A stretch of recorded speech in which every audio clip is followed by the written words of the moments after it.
नमस्कार दोस्तों। आज का विषय है हमारा अर्थशास्त्रीय विचारधारा। अर्थशास्त्रीय विचारधारा में आज हम कार्ल मार्क्स के कंट्रीब्यूशन को देखेंगे।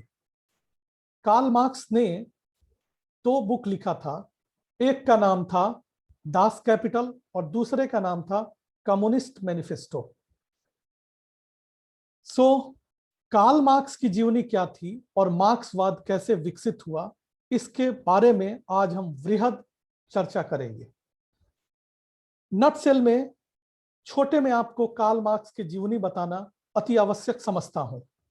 कार्ल मार्क्स एक पर्सिया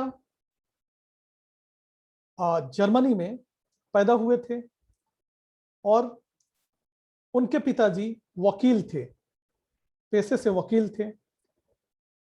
वो जर्मनी के स्कूल में पढ़ने जाते थे।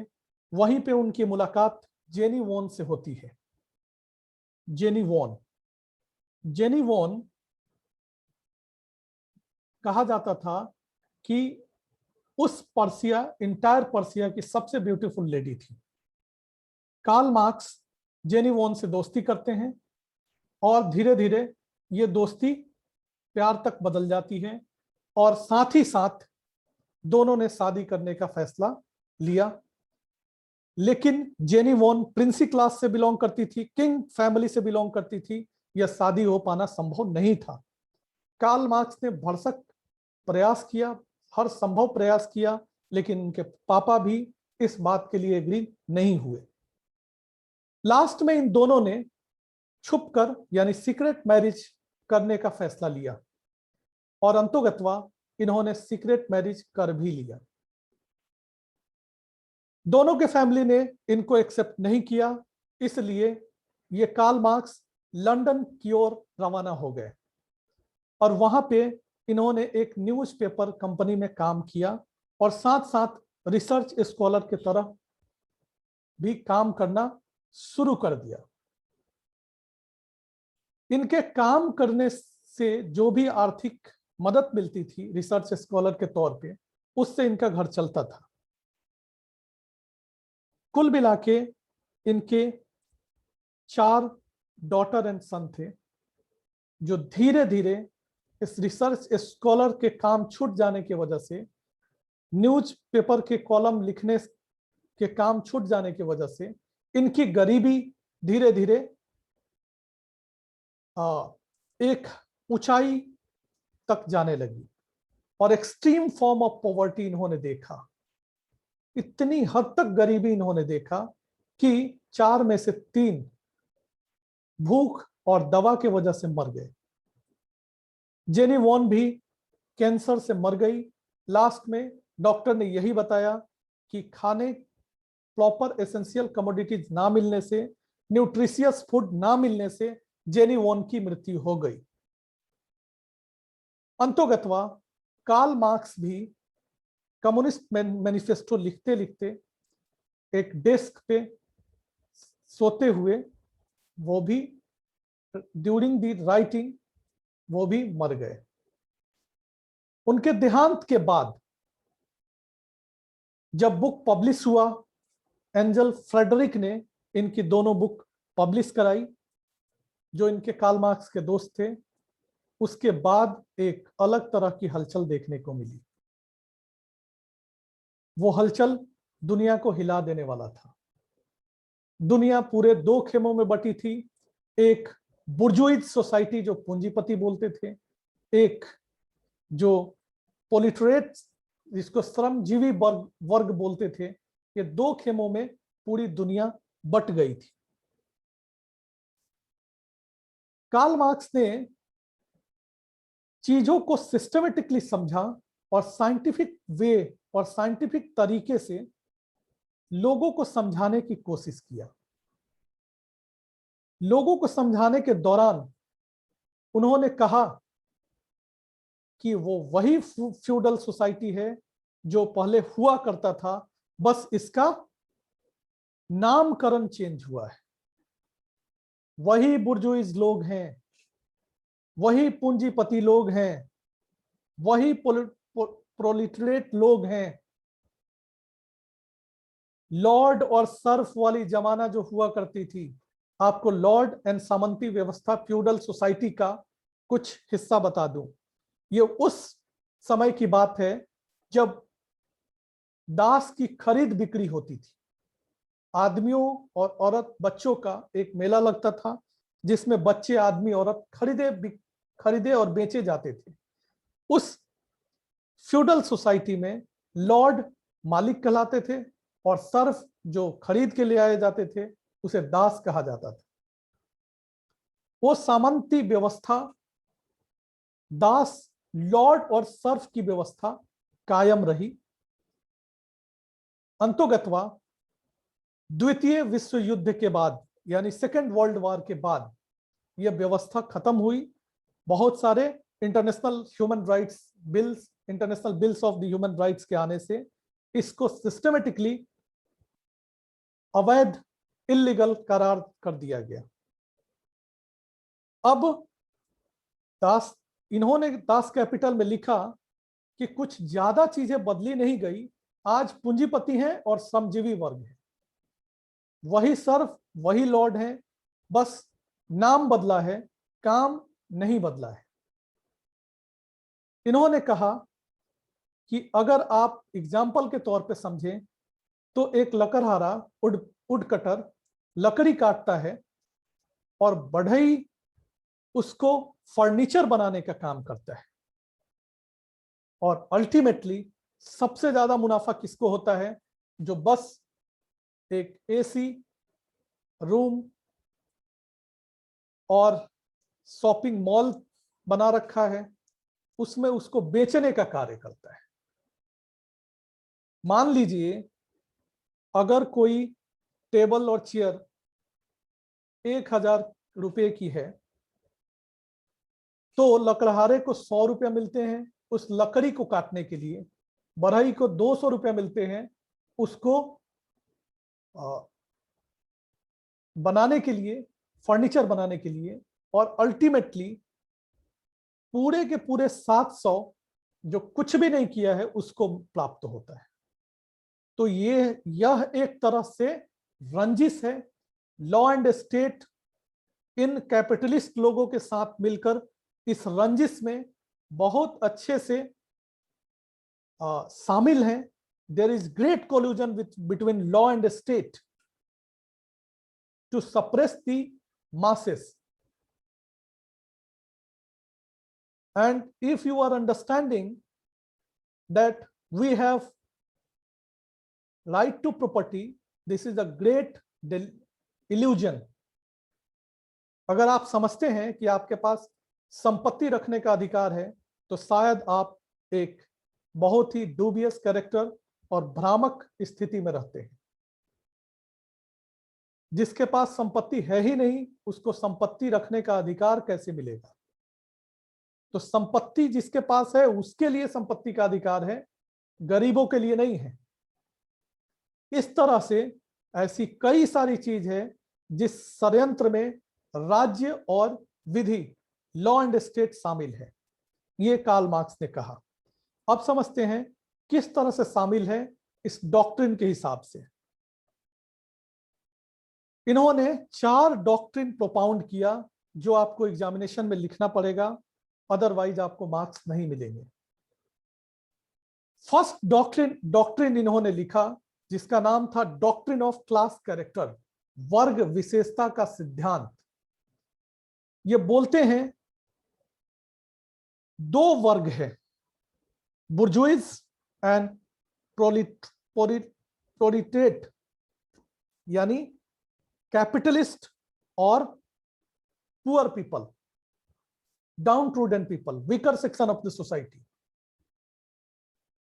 तो बुर्जुइज क्लास प्रोलिटरेट क्लास पे हमेशा हुकूमत करते हैं, एक हैव और एक have not. So there is class between the two, एक हैव और दूसरा हैव नॉट। एक जिसके पास पूंजी है, दूसरा जिसके पास पूंजी नहीं है। 2 वर्ग इस डॉक्ट्रिन के तहत बताने की कोशिश की गई और इस डॉक्ट्रिन को फर्दर इलेबोरेट किया गया doctrine of identification of law and state द्वारा। इन दोनों वर्ग को के बीच अंतर रखने का कार्य राज्य तथा विधि का है, और राज्य और विधि की पहचान करिए। Doctrine of identification of law and state, राज्य तथा विधि की पहचान का सिद्धांत क्या है? Identify what is the true nature of law, identify what is the true nature of state. There are great collusion between the capitalist and law and state. Law and state are the servants of capitalist people. यह पूंजीपतियों के का नौकर है, servant है, इसलिए इसको पहचानिए। ये आपके हितों की रक्षा नहीं करता, ये केवल पूंजीपतियों के हितों की रक्षा करता है, ये कार्ल मार्क्स कहते हैं। There is systematic cooperation between the capitalist and law. एक तरह से इन्होंने रंजिश कायम किया है, षड्यंत्र रचा है, जिसमें poor become more poorer day by day and rich become more richer, poor become more poorer, जिसमें गरीब और गरीब होते जाए, अमीर और अमीर होते जाए। इसके लिए इन्होंने एक रंजिश रचा है। राज्य और विधि ने मिलकर उनके साथ, किनके साथ? हैव के साथ, कैपिटलिस्ट लोगों के साथ, पूंजीपतियों के साथ, और ये आपके हितों की कतई रक्षा नहीं करता है, ये दूसरा डॉक्ट्रिन कहता है। तो क्या करते हैं ये? They are servant of capitalist class and to suppress the masses, suppress the poor society. ये law and state is the instrument, यह एक माध्यम है जिससे गरीबों को दमन किया जाए, और इनके पास दमनकारी नीतियां हैं। गरीबों को और शोषित किया जाए, गरीबों को और गरीब बनाया जाए, ये सब मिले जुले हैं। राज्य, विधि और पूंजीपति। आज भी पूंजीपति जो कहते हैं वही हिंदुस्तान में होता है। अडानी हो, अंबानी हो, ये सब गवर्नमेंट बनाने में इनका योगदान होता है। चाहे वो बीजेपी हो या कांग्रेस हो, सबको ये लोग फंड करते हैं। जिसकी भी सरकार बनती है, इनके अगेंस्ट कोई भी पॉलिसी नहीं बन सकती। तो यही कार्ल मार्क्स ने सेकेंड डॉक्ट्रिन में बताने की कोशिश किया। थर्ड डॉक्ट्रिन पे आते हैं। Third doctrine talks about the doctrine of class struggle, वर्ग विशेष संघर्ष का सिद्धांत। दोनों वर्ग में अपनी अपनी क्लास स्ट्रगल है। पुअर पीपल सप्रेस होंगे, दमनकारी नीतियों द्वारा रोज रोज संघर्ष करना होगा इनको अपने जीवन की रक्षा हेतु, जीविकोपार्जन हेतु। और कैपिटलिस्ट इनको कभी बराबर का दर्जा नहीं दे सकते। इन दोनों में अंतर पाटना, इन दोनों में अंतर बनाना, यह प्रमुख सिद्धांत है कैपिटलिस्ट का। अगर ये सपोज करिए कि अगर ये इक्वालिटी को अपनाते हैं, we are talking about the right to equality, there is no equality, we born in unequal circumstances, we are living in unequal manner, and ultimately we are died in unequal circumstances. There is no equality at all. There is class character. वर्ग विशेष संघर्ष है। धीरू भाई अंबानी के घर में पैदा लेने वाला आदमी एंजॉय करेगा, बैठे बैठे कंपनी के सीईओ बन जाएगा। और आपको मेहनत करनी होगी, आपको मेहनत करके संघर्ष करके बताना होगा कि ये मेरा स्ट्रगल का परिणाम है। लेकिन कुछ लोगों को विरासत में मिलती है, ये कार्ल मार्क्स ने कहा, और ये विरासत बनाई गई है कैपिटलिस्ट लोगों द्वारा।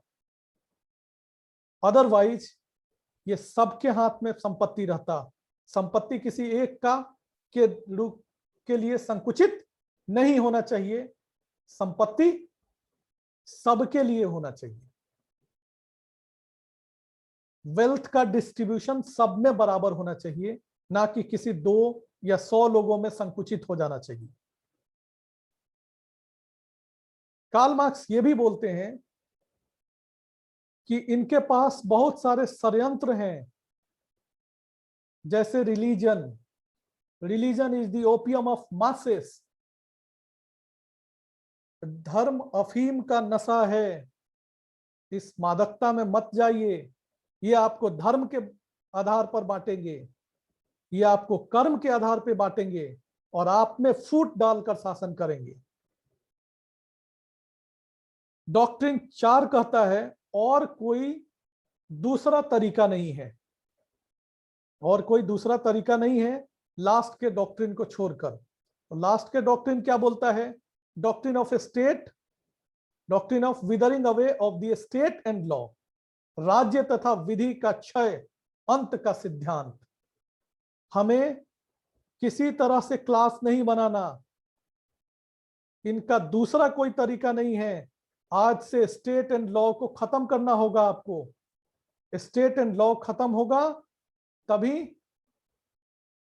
तभी जाकर आपको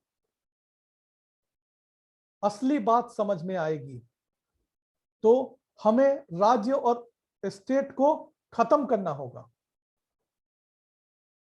सो doctrine of state withering away का मतलब है कि राज्य, विधि और राज का सफाया, राज्य और विधि का सफाया। राज्य और विधि का सफाया कैसे होगा? आप उठाइए अपनी हथियार और जो आप पे हुकूमत करता हो उसको खत्म करिए। ये उनका सिद्धांत था।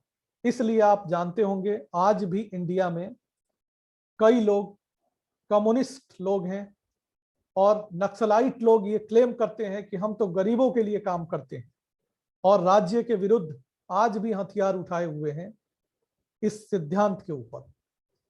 तो कम्युनिज्म उनका अल्टीमेट गोल था कार्ल मार्क्स का। कहा गया सब कुछ खत्म हो जाएगा तो क्या मिलेगा, क्या करना चाहते हैं आप?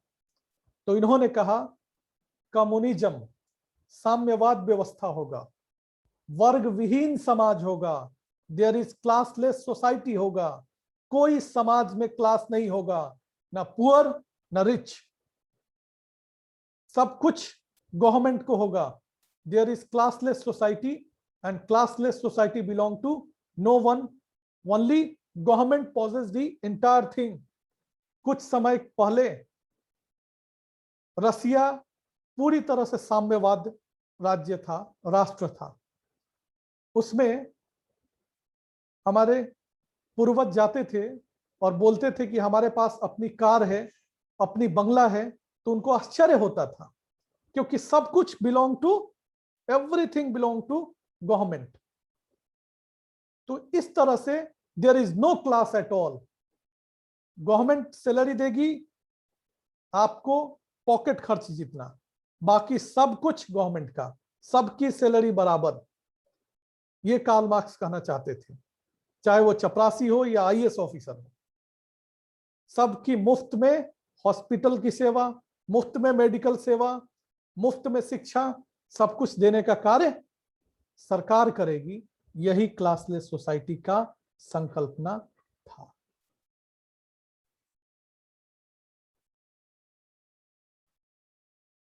आशा करता हूं आपको ये लेक्चर पसंद आया होगा। अगर आपको सभी लेक्चर चाहिए हिंदी में, तो आप मुझसे संपर्क कर सकते हैं। इन सभी के ऊपर अलग से वीडियो हमने बनाया है और ये प्राइवेट वीडियो है। अगर आपको चाहिए तो आप इस नंबर पे अपना नाम, जिस कॉलेज और यूनिवर्सिटी में आप पढ़ते हैं उसका नाम आप मुझे व्हाट्सएप करें। आपको वो सारी वीडियो की लिंक जो प्राइवेट में अवेलेबल है प्रोवाइड की जाएगी।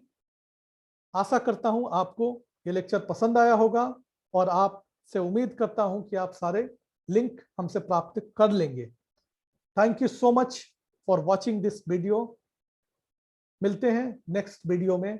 आप सारे वीडियो अपलोडेड हैं, आप देख सकते हैं। जूरिस्प्रूडेंस के डेफिनेशन के ऊपर, जूरिस्प्रूडेंस के नेचुरल लॉ के ऊपर and analytical school of jurisprudence के ऊपर आपको सारे वीडियो प्राप्त हो जाएंगे। आप वहां जाएं, लाइक करें, शेयर करें और सभी नोटिफिकेशन प्राप्त करें। Thank you so much for watching this video patiently.